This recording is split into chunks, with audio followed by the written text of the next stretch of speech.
पांचू का पैराग्राफ सांभळजो। लोग पीते हैं पी पी के गिरते हैं, हम तो पीते हैं गिरते नहीं हैं। लोग पीते हैं पी पी के गिरते हैं, हम तो पीते हैं गिरते नहीं हैं। हम तो पीते हैं सत्संग का प्याला, हम तो पीते हैं सत्संग का प्याला, वो नशा फिर उतरता नहीं है। हम तो पीते हैं सत्संग का प्याला, हम तो पीते हैं सत्संग का प्याला, वो नशा फिर उतरता नहीं है। मेरे महबूब प्यारे कन्हैया, किस जगह तेरा जलवा नहीं है।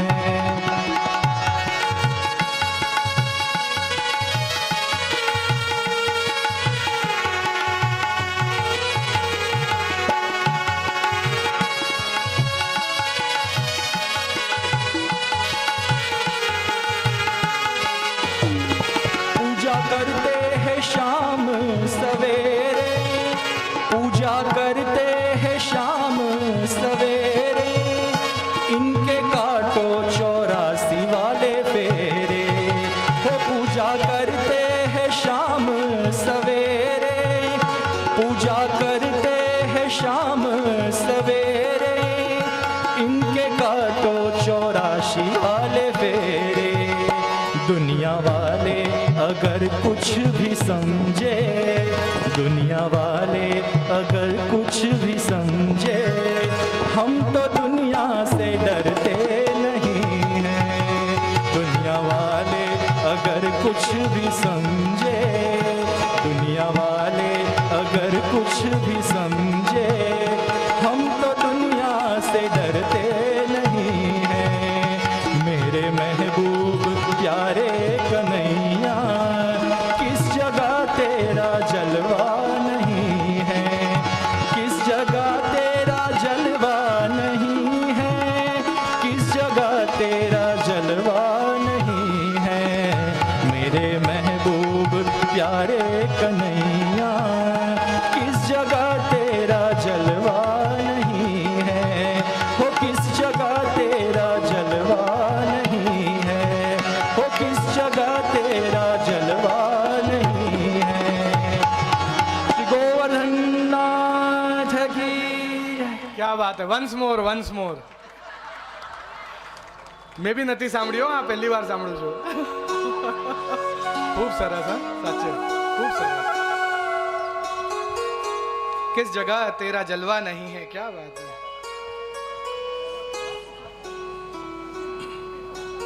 ये यथा माम प्रपद्यन्ते तामस्तथैव भजाम्यहम्.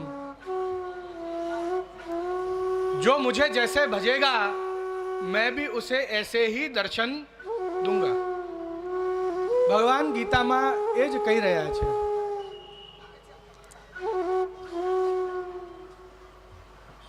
મારું જે પ્રેમ છે મારા ભક્ત માટે એ કંઈક એવું છે કે જ્યારે યશોદા મૈયા મને ભજે છે ત્યારે એની માટે હું દ્વારનો ઉમરો ઓલાંગાતો નથી, મારાથી એવો બની જાઉં છું. ઘૂંટણ ચાલતો જાઉં છું. મારા ભક્તો પેલા સુરદારજી તો અહીં સુધી કહી ઉઠ્યું, આવા દર્શન જ્યારે ઘૂંટણ ચાલતા જોયા કે પ્રભુ વહ બલ કાં ગયો જો હિરણ્યાક્ષ હિરણ્યકશ્યપુ ઉદ્ધાર્યો. આજ ઉમરા ઉપર બેસીને આપણે હિરણ્યકશ્યપુનું ઉદ્ધાર કર્યું. આ ઉમરો આપનાથી ઓલાંગાતો નથી. એ બલ ક્યાં ગયો આપનો?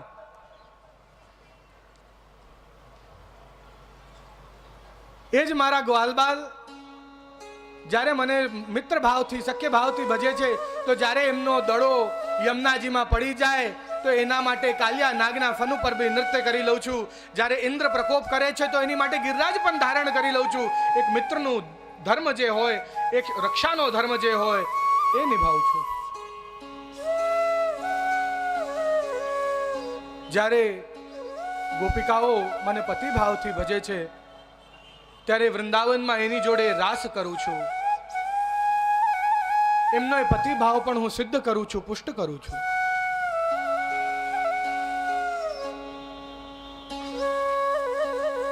અને જ્યારે કંસ પણ મને યાદ કરે ને તો હું એને પણ ભૂલ્યો નથી.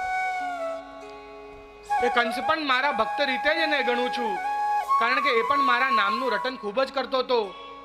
ये कृष्ण मेरो काल है, ये कृष्ण मेरो काल है.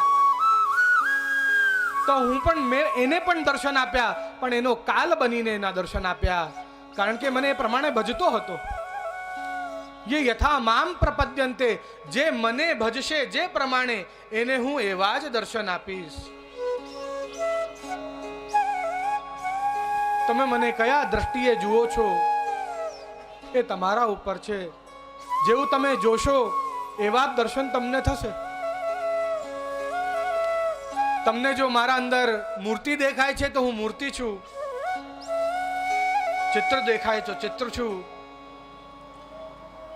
અને જો સાક્ષાત દર્શન જો મારા અંદર થતા હોય તો હું તમારી માટે સાક્ષાત છું.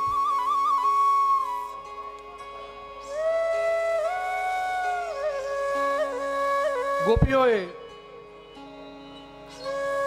ભગવાનને સાક્ષાત પતિ માન્યા. પોતાનું સર્વસ્વ એ પ્રભુના ચરણારવિંદમાં સમર્પિત કરવા માટે ભગવાનને ભજ્યા.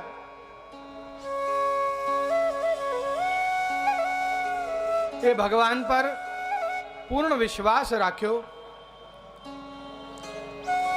કે ભલે મોડું થાય છે પણ નિશ્ચિતપણે અમારો અંગીકાર જરૂર કરશે. એ ભગવાનની અંદર દ્રઢ શ્રદ્ધા, દ્રઢ વિશ્વાસ હોવું જરૂરી છે.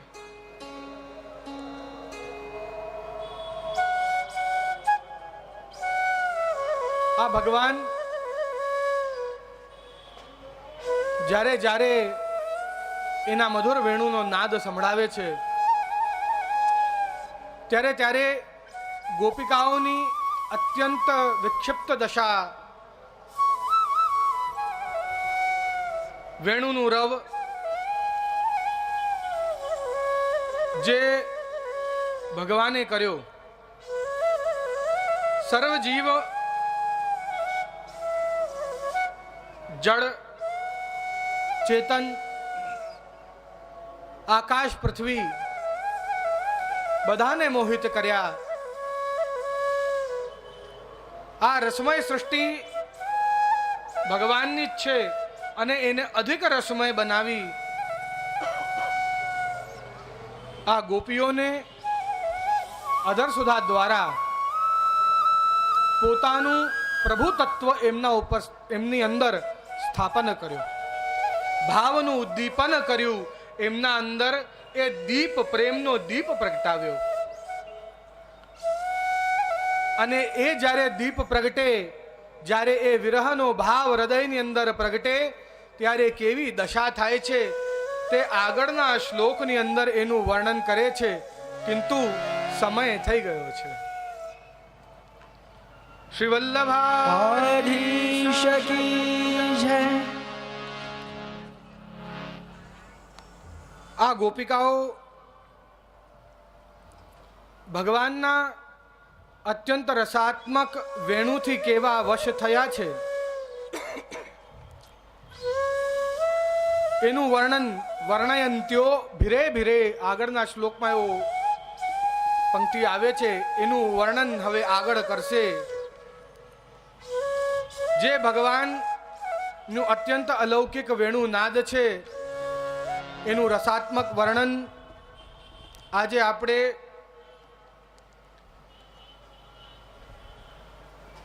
ચતુર્થ, તૃતીય શ્લોક, ચતુર્થ શ્લોક અને પંચમ શ્લોક દ્વારા આજે મંગલાચરણ વેણુ ગીતનો બરહા પીડમ નટવર વપુ કર્ણયો કર્ણિકારમ આ શ્લોકથી પ્રારંભ કર્યું.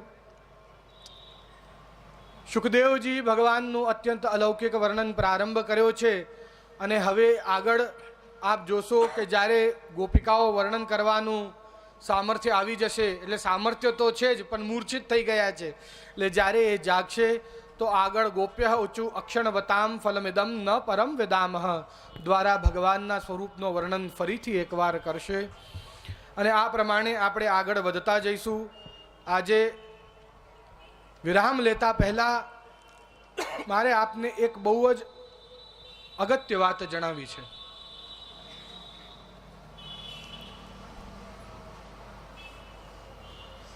વિજ્ઞાન એમ કહે છે કે માનવ પહેલા આદિ માનવ હતા. એ આદિ માનવ જંગલોમાં શિકાર કરે પ્રાણીઓનો,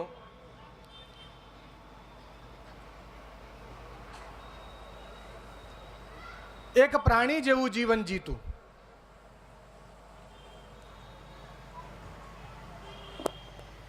સ્ત્રીઓ એ ઘરે બેસે કારણ કે શિકાર કરવું એક અઘરું કામ હતું,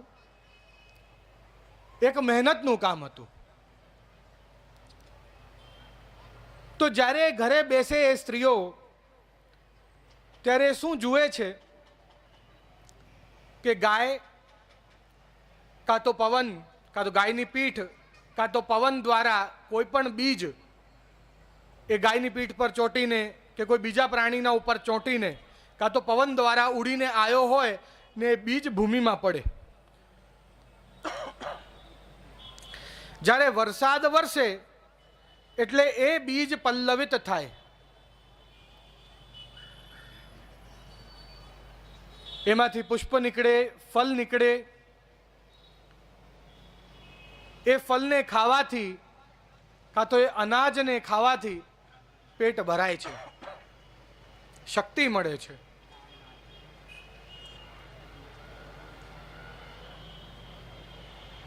એક પક્ષી જે એના ઘોંસલાને સીતી હોય, એક એક ઘાસનો તનકો લઈ આવે અને એને પોતાની ચાંચ દ્વારા આખો ઘોંસલો સીવે, એક સ્ત્રી જોયું. પુરુષ નહીં, પુરુષને તો શિકારથી જ સમય નહોતો.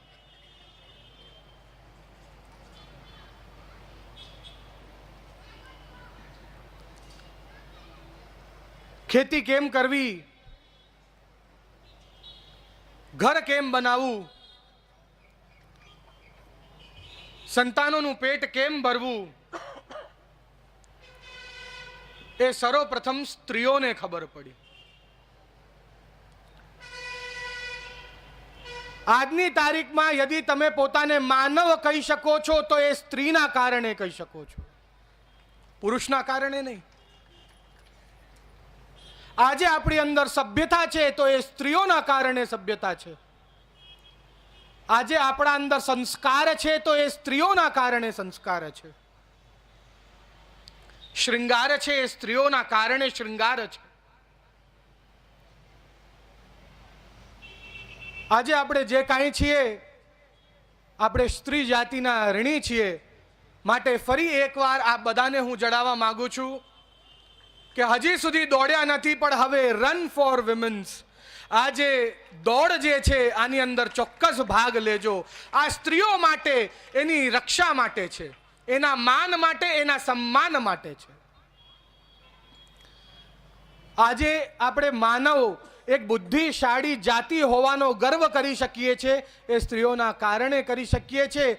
આપણે બધા ધન્ય છીએ કે આપણને એક માં, એક બેન, એક દીકરી, આવા અનેક સ્વરૂપોમાં સ્ત્રી આપણને મળી અને એનો આભાર આપણને પ્રભુને વ્યક્ત કરવો ચોક્કસ જોઈએ. વિશેષ હું આગળ કાંઈ ન કહેતા મારા વક્તવ્યને શ્રીમદ આચાર્ય અને શ્રી મદન મોહન પ્રભુના ચરણારવિંદમાં વિરામ આપું છું. અને આપણા મધ્યે બિરાજતા પ્રાતસ્મરણીય પરમ પૂજ્ય ગોસ્વામી શ્રી 108 શ્રી ગોપાલલાલજી મહોદય શ્રી મારા પિતાશ્રી તે બિરાજી રહ્યા છે. તે એમના ચરણોમાં હું વિનંતી કરીશ કે એમના અલ્પ વક્તવ્ય જે કાંઈ એમની ઈચ્છા હોય, વેણુ ગીત વિશે 2 મિનિટ 5 મિનિટ કંઈક આપણને કૃતાર્થ કરે, આપણને ધન્ય કરે. શ્રી ગોવર્ધન શ્રી વલ્લભાધીશ કી જય. શ્રી વલ્લભાધીશ કી જય. બુબુલા ભૌતિને માણાજી અર્પણ કરશે.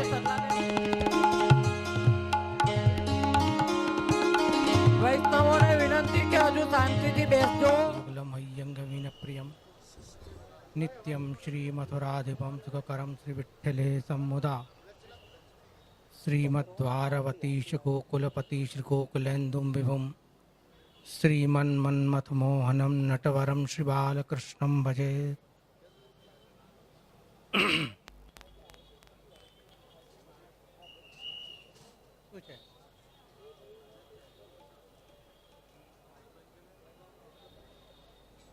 चिरंजीव शरीराय जी बाबा एवं उपस्थित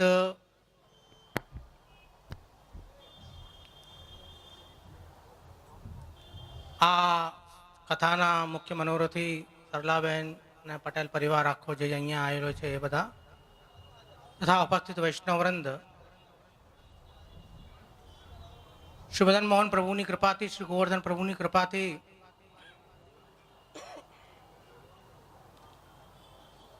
आ कथा श्रवण करवानो अवसर आ बधाने प्राप्त थयो छे. जेम के तमने बधाने खबर ज छे के दर वर्षे वर्षमां एक वार आपणे अहींया एक कार्यक्रम करीए छे.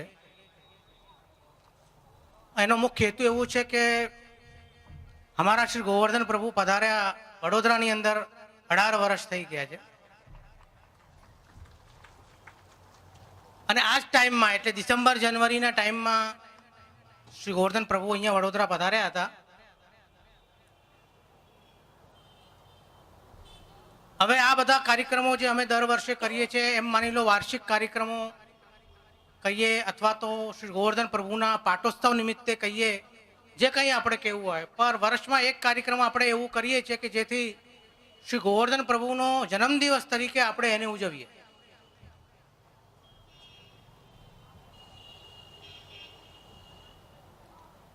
અને એ જ પ્રમાણે એ વિચાર કરીને દર વર્ષે એક કાર્યક્રમનું આયોજન વર્ષમાં એક આપણે રાખીએ છીએ.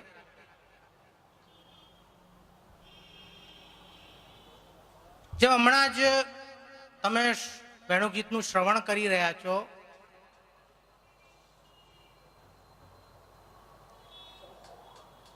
ગીત એ શું છે અને ગીત શા માટે ગાવામાં આવે છે, ગીતનો પ્રકાર. કોઈ પણ વસ્તુની આપણે આપણા મનની અંદર હોય એની અભિવ્યક્તિ કરવી હોય તો ગીત દ્વારા આપણે એને અભિવ્યક્ત કરી શકીએ છીએ. જેમ કોઈ કવિ હોય છે તો પોતાની કવિતાની દ્વારા એ પોતાની મનની અભિવ્યક્તિ કરે છે કવિ જે છે. તેવી જ રીતને જે શાયર છે એ પોતાની શાયરી દ્વારા પોતાની મનની અભિવ્યક્તિ કરે છે, પોતાની મનની વાત કહે છે. એક ગઝલ ગાયક હોય છે તો ગઝલના દ્વારા એ પોતાના મનની વાત બધાને બતાવે છે, અંદર જે છે વાત. ભગવાને પણ વેણુ દ્વારા પોતાના ભક્તોને પોતાની મનની વાત જે છે એ સંભળાવી દે.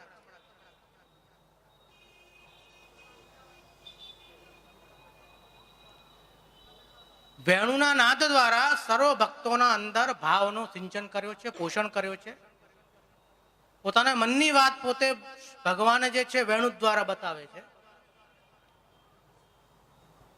એ નાદ જે છે બ્રહ્મ જે છે, નાદ જે શબ્દ જે છે નાદ બ્રહ્મ છે એટલે શબ્દ જે છે બ્રહ્મ સ્વરૂપ બતાવ્યું છે.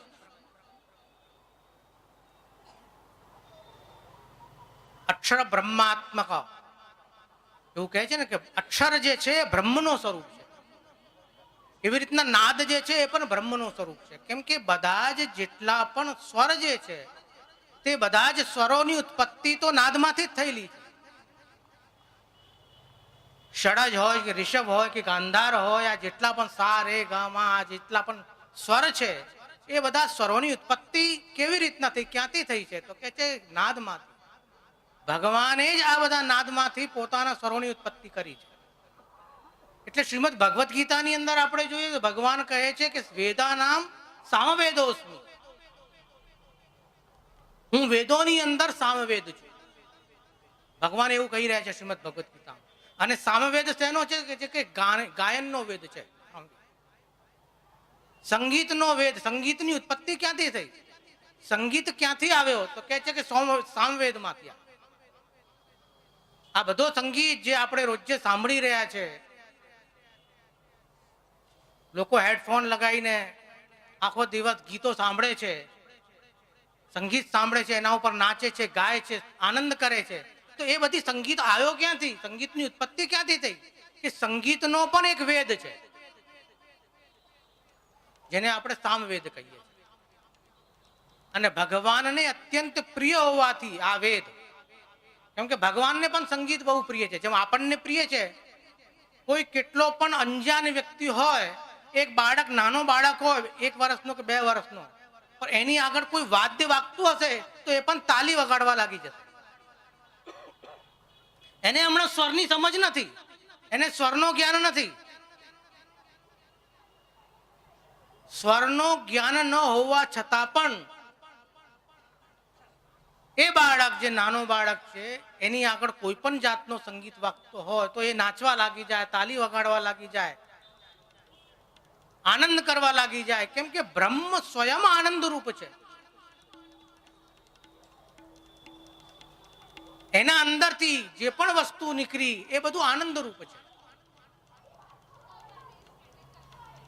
તો ભગવાને જે નાદ પ્રગટ કર્યો વેણુનાદ દ્વારા, એમાંથી બધા સ્વરો ઉત્પન્ન થયા છે. આજે જેટલા પણ સંગીતકારો છે, એ બધા સંગીતકારો જેટલા પણ સ્વર લે છે, એ બધા સ્વરોની અંદર બ્રહ્મનું સ્વરૂપ છે. અને એટલા માટે જ એ બધાને આકર્ષિત કરે છે.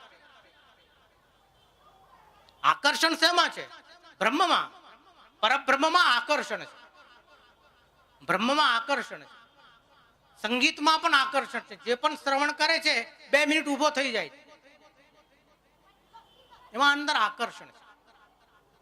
જેવી રીતના ભગવાનમાં આકર્ષણ છે, તે જ પ્રમાણે એના સંગીતમાં પણ આકર્ષણ છે, તે જ પ્રમાણે એની કથામાં પણ આકર્ષણ રહેલું.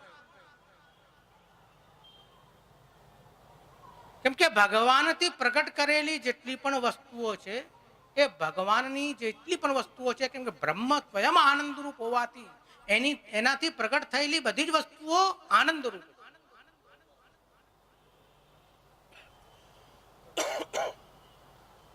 જેવી રીતના ભગવત દર્શનમાં આપણને આનંદ આવે છે, તેવી જ રીતના કથામાં પણ આપણને આનંદ આવે છે. એટલે જ કહેવામાં આવે છે કે ભગવાનમાં અને કથામાં કોઈ ભેદ નથી.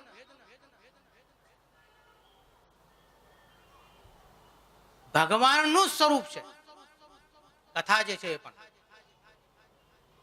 એટલે આચાર્ય ચરણ ષોડશ ગ્રંથની અંદર આજ્ઞા કરે કે સેવાયામ વા કથાયામ વા યસ્ય આસક્તિ દ્રઢા ભવે. સેવા અને કથા બંનેનું કહે છે. ખાલી કથા શ્રવણ કરવાનું નથી કહેતા, પરંતુ સાથે સાથે સેવાનું પણ કહે છે.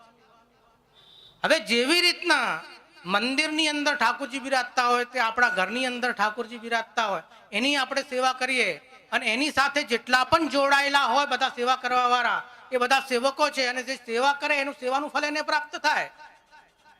તે જ પ્રમાણે કથામાં પણ છે, એમ સમજો.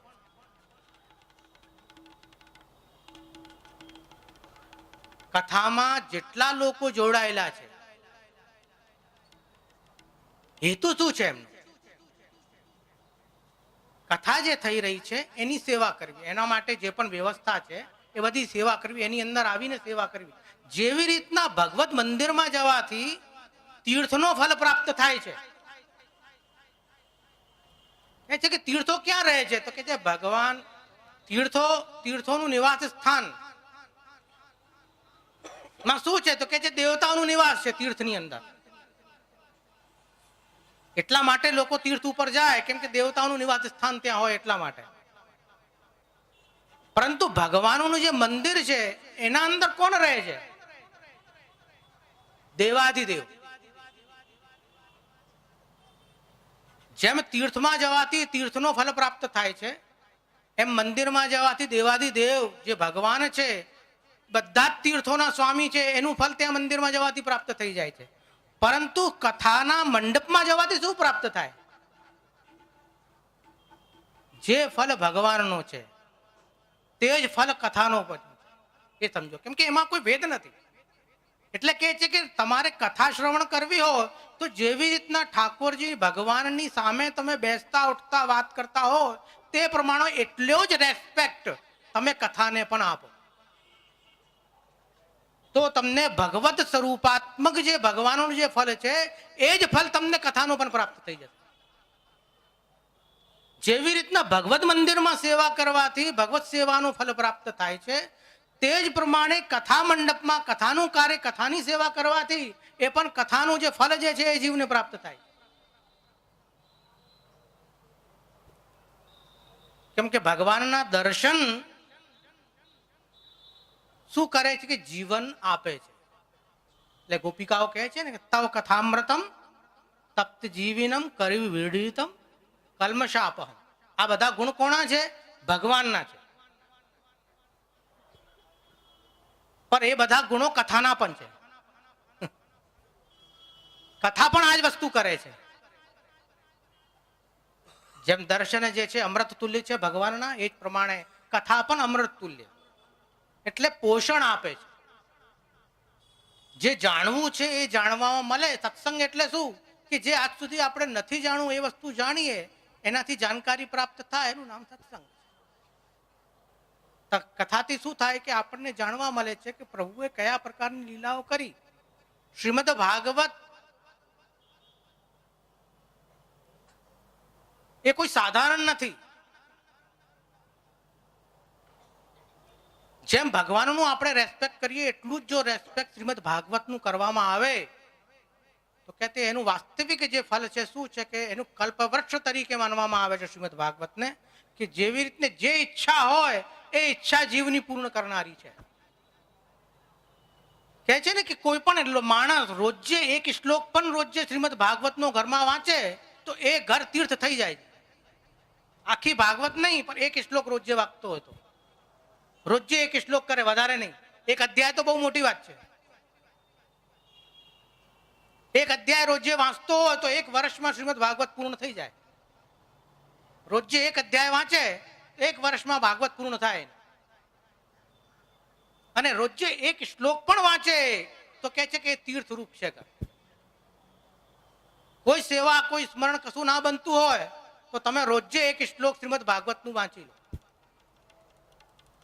તમારાથી કાંઈ ના બને તો શ્રીમદ ભાગવતનું રોજે પાઠ કરો.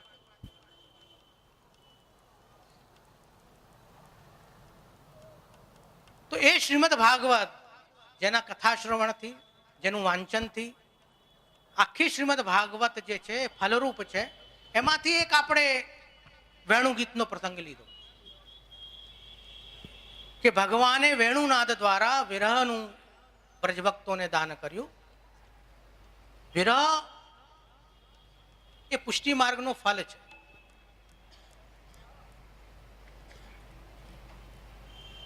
વિરહાનુભવી કા અર્થ સર્વ ત્યાગોપદેશક. શ્રી આચાર્ય ચરણ ષોડશ ગ્રંથમાં આજ્ઞા કરે છે કે વિરહનો અનુભવ કરવા માટે આપણા અંદર ત્યાગ બહુ જરૂરી છે. જો આપણા અંદર ત્યાગ નથી તો વિરહનો અનુભવ થઈ શકે એવું નથી. અને વિરહ જે છે ક્યારે થાય? જ્યારે આપણા અંદર પ્રભુ પ્રત્યે પ્રેમ હોય, સ્નેહ.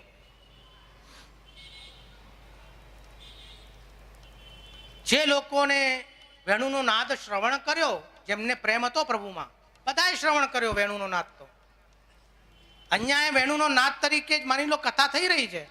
આ વેણુનાદ જ છે એક જાતનું. કથા જે છે એ પણ વેણુનાદ જ છે. હવે જેટલા જેટલા લોકોએ શ્રવણ કરે છે તો બધા નથી આવીને બેસી જતા. તેવી જ રીતે ભગવાને વેણુનાદ કર્યો પણ બધા વ્રજભક્તો નથી આવ્યા ત્યાં. જે એના અધિકારી હતા એ જ આવી શક્યા.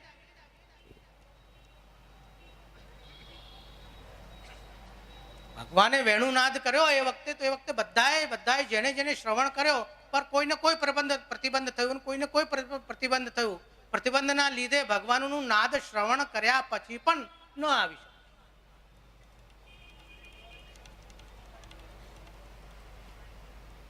ભગવત કૃપા થાય આપણને તો જ આ ફલની પ્રાપ્તિ થઈ શકે છે.